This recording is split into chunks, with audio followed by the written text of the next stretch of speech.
ঝুপড়িবাসীদের উচ্ছেদ করাকে কেন্দ্র করে উত্তেজনা ছড়ালো কাটোয়া রেল কলোনি এলাকায়। কাটোয়া রেল কলোনি এলাকায় রেলের জায়গায় বসবাসকারী ঝুপড়িবাসীদের উচ্ছেদ করল রেল পুলিশ। এদিন উচ্ছেদ করার সময় তৃণমূল কংগ্রেসের কর্মীদের বাধার মুখে পড়তে হয় রেল পুলিশদের। রেলের তরফ থেকে রেলের কয়েকটি জায়গায় গড়ে ওঠা অবৈধ ঝুপড়ি ভেঙে দেয়। একই সাথে রেলের জায়গায় অবৈধভাবে গড়ে ওঠা আরও ঝুপড়িবাসীদের সেখান থেকে উঠে যাওয়ার জন্য সতর্কবার্তা দিয়ে এলাকা ছাড়ে তারা। রেলওয়ে স্টেশন ম্যানেজার জানান, অমৃত ভারত প্রকল্পে এই জায়গাগুলিতে রেলের উন্নয়নের কাজ হবে, সেই কারণে এই উচ্ছেদ করা হচ্ছে। আজকে রেল দেখছি উচ্ছেদ করছে, মানে যে জায়গাগুলো অবৈধভাবে যে জবরদখল করা ছিল রেলের কাটোয়ার স্টেশন এলাকায়, সেখানে সব উচ্ছেদ করা হচ্ছে। কি বলবেন? জবরদখলটা ঠিক আমি বলবো না। আমরা 10 তারিখে সকালবেলা দেখি যে বেশ কিছু বাড়িতে রেল কর্তৃপক্ষের কাছ থেকে নোটিশ দরজায় সাটিয়ে দিয়ে গেছে যে আপনারা মালপত্র মানুষজন সব সরিয়ে নিয়ে যান, এইগুলোকে ভেঙে দেওয়া হবে। তৃণমূল কংগ্রেসের পক্ষ থেকে রবীন্দ্রনাথ চট্টোপাধ্যায়ের নেতৃত্বে আমরা রেল কর্তৃপক্ষকে ডেপুটেশন দিয়েছি। আমরা তাদেরকে বলেছি যে সমস্ত মানুষ যাদের মাথার উপর আচ্ছাদন নেই, রেলের পরিত্যক্ত জায়গা তারা মাথা গোজার ঠাঁই করে নিয়েছে একদম অস্থায়ীভাবে। যদি রেলের কোনো দিন কাজে লাগে তারা সেখান থেকে সরে যাবে, অথবা কেন্দ্রীয় সরকারের যে নীতি রয়েছে কোনো মানুষকে বাস্তুহারা করতে গেলে পুনর্বাসন দিয়ে তাকে বাস্তুহারা করতে হবে, আমরা সেই দাবিতেই ডেপুটেশন দিয়েছি। আমরা এখানে কোনো গরিব মানুষ যাদের মাথার উপর থেকে ছাদ কেড়ে নেওয়ার চেষ্টা করছে তার প্রতিবাদ করতে এসেছি। আমরা যে কোনো প্রকারে তাদের মাথার আচ্ছাদনকে আমরা ভাঙতে দেব না। এর আগেও পুলিশের সঙ্গে আমাদের অনেক ধস্তাধস্তি হয়েছে, আমাদের নেতৃত্বকে ঠেলে ফেলে দেওয়া হয়েছে, সাধারণ মানুষকে ঠেলে ফেলে দেওয়া হয়েছে।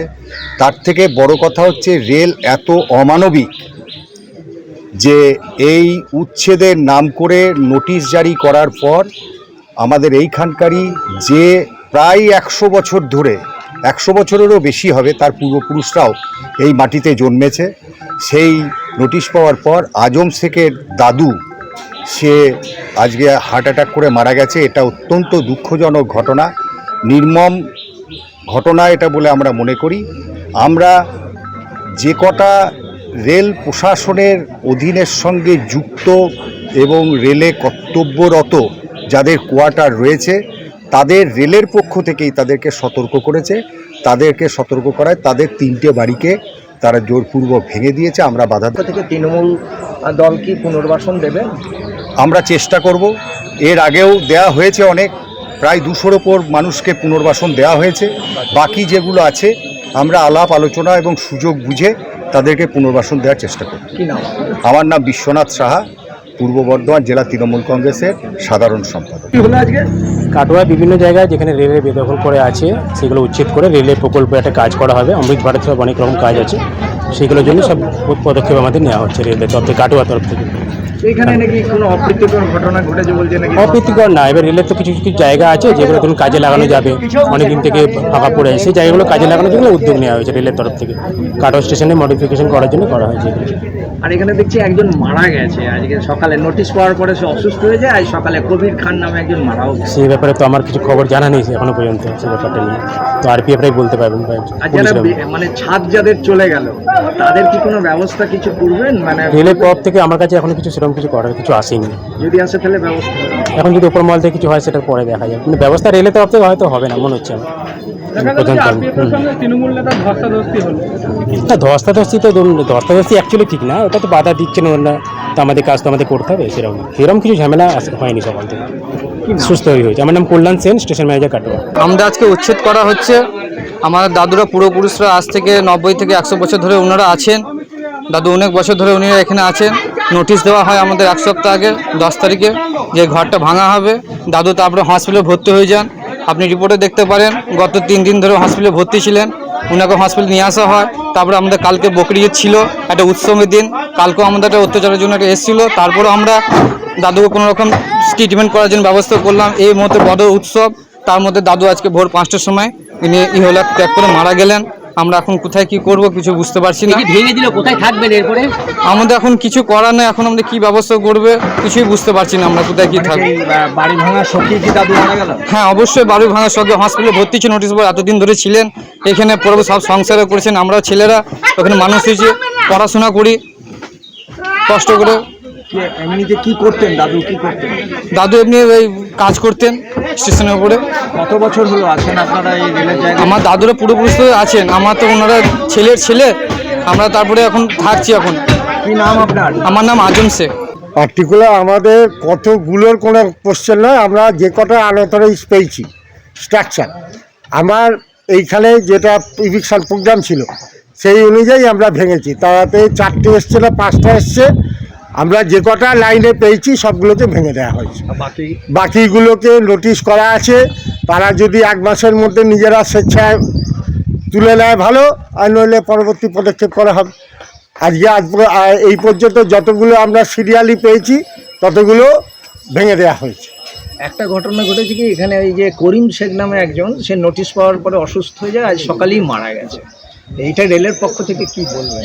না ওইটা তো দেখুন, এইটা মারা ও আমিও যেতে পারি, আপনিও যেতে পারেন, ওটা কোনো ইয়ে নয়, কিন্তু মরাটা সবসময় দুঃখে। তো এইবার সেইটুকু আমাদের সহানুভূতি থাকে, আর যে মানুষ আছে ফোর্সের লোক, যে ওইটুকু আমরা দেখি। এখনো পর্যন্ত যতগুলো আমরা ইভিকশন করেছি প্রত্যেকের সঙ্গে সহযোগিতা করে তাদের মালগুলোকে আগে বার করিয়ে দিয়ে তবে ইভিকশন হয়েছে। আর এমনি মাথার উপর ছাদ থাকলো না, তাহলে এদের ব্যাপারে না, মাথার উপর ছাদ থাকলো না সেটা তো অ্যাডমিনিস্ট্রেশন ব্যাপার, ওটার ব্যাপারে তো আমরা ঢুকতে পারি না। আমরা হচ্ছি স্লেফট দাস, যা অর্ডার হবে আমরা ক্যারি আউট করবো। তো আমাদের অর্ডার যে তোমরা ইভিকশনকে সাকসেসফুলি করো, তো আমরা ইঞ্জিনিয়ারিং ডিপার্টমেন্টের সঙ্গে সাকসেসফুলি করে দিয়েছি।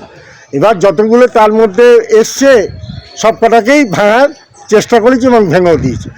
এখানে কি হবে? হ্যাঁ, এই উচ্ছেদ করা হলো, কি হবে এখানে? আর উচ্ছেদ করা হলো, এরপরে স্টেট গভর্নমেন্টের ম্যাটার, সেন্ট্রাল গভর্নমেন্টের ব্যাপার তারা সিভিল অথরিটি তারা বসে ঠিক করবে।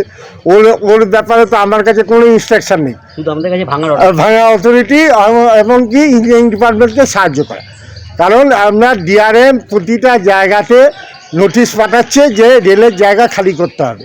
বিভিন্ন উন্নতিমূলক কাজ হচ্ছে রেলে, সেই জন্য রেলে 20 বছর 30 বছর থেকেছে, এখন আর রেল থাকতে দেবে না।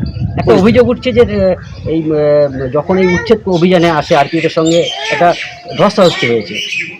না, অভিযোগ সে শোনেন, কাউরির ঘর ভাঙলে সে ধস্তাধস্তি করতেই আসবে, সে তো আর পুজো করবে না আমাকে।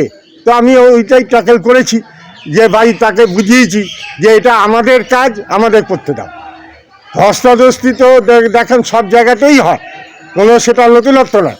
যার ঘর যাবে সে তো রেজিস্ট করবেই বাধা দেওয়া, এ তো স্বাভাবিক ব্যাপার। কিন্তু তার মধ্যে আমরা যতখানি পারি সবাইকে নিয়ে চলার চেষ্টা করি, এবং সেই হিসাবে সাকসেসফুল। আপনারাও এসছেন, আপনারাও দেখলেন যে যতখানি পেরেছি আমরা কোঅপারেশন করেছি, যাতে অপ্রীতিকর কোনো ঘটনা ঘটতে দিন এই পর্যন্ত।